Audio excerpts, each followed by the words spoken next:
Bonjour à tous.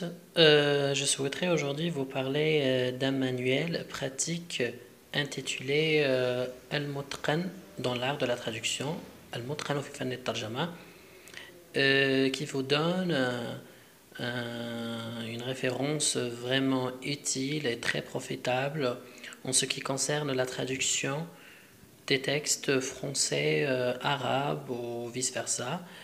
Voilà, ce petit manuel que j'ai acquis il y a peu de temps et qui m'a énormément aidé dans mon travail, voire la traduction bien sûr, et dans mes études notamment parce qu'il contient vraiment pas mal d'informations qui peuvent vous être utiles dans votre cursus d'apprentissage de la traduction. Voilà, j'aimerais entamer vous montrer les livres. Voilà, il se voit que le livre vraiment il est libanais. Voilà, vous pouvez lire ici Dar al-Ratib al-Jami'iyya, Beyrouth, Lubnan. Voilà, c'est une nouvelle édition. Voilà, concernant les titres et les parties qu'il contient, voilà, كيف نترجم نصا أدبيا, voilà, c'est la problématique majeure du livre. Voilà, et juste après on trouve النصوص التقنية, النصوص القانونية, النصوص الطبية, نصوص المؤتمرات, مصطلحات اليونسكو والنصوص الشعرية. Voilà, si on ouvre le livre, voilà, il est très bien présenté et il est beau. Voilà, ça entame dans un premier lieu, voilà la théorie de la traduction. Voilà un bref historique de la traduction, son apparition, ses différentes écoles et courants, ainsi de suite. Voilà quelques conseils aux traducteurs et les règles fondamentales de la traduction.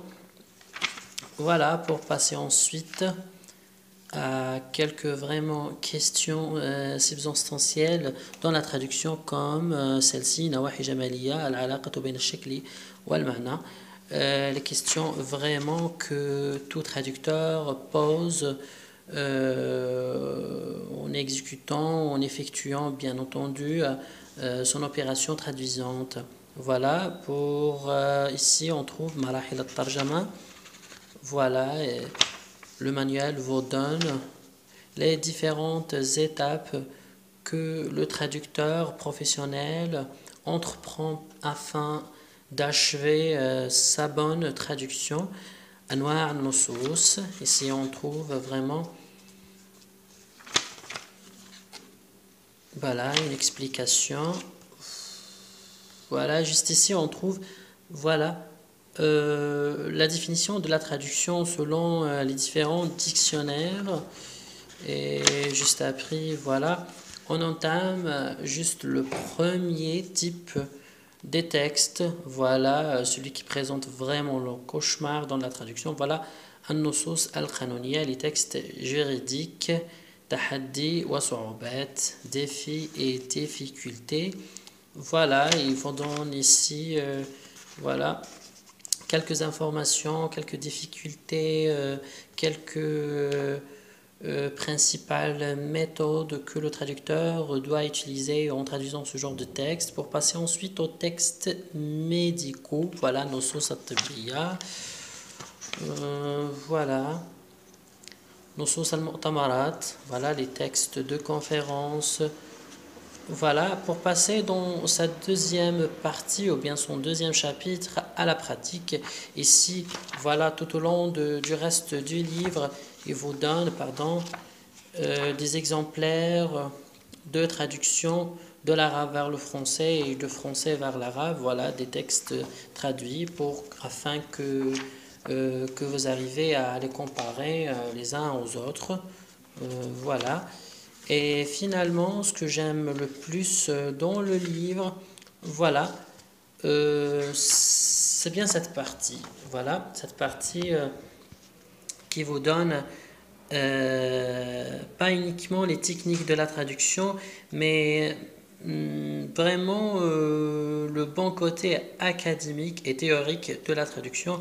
Voilà en addition aux techniques comme la paraphrase, la traduction ethnocentrique. Il vous donne vraiment les méthodes et les grands courants de la traduction, comme libelle infidèle, l'annexion et le décentrement, preuve de l'étranger, la contrainte en traduction, voilà, la fidélité, euh, voilà, la traduction et appropriation, traduction éloignante, traduction libre, traduction littérale, etc. Et voilà, et sur ces listes, surtout, voilà, ce qui importe le plus.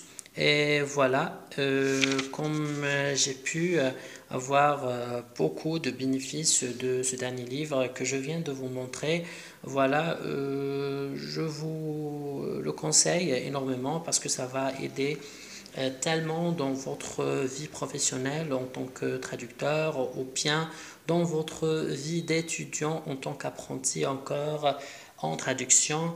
Je vous remercie d'avoir suivi cette vidéo et à la prochaine. Je vous laisse.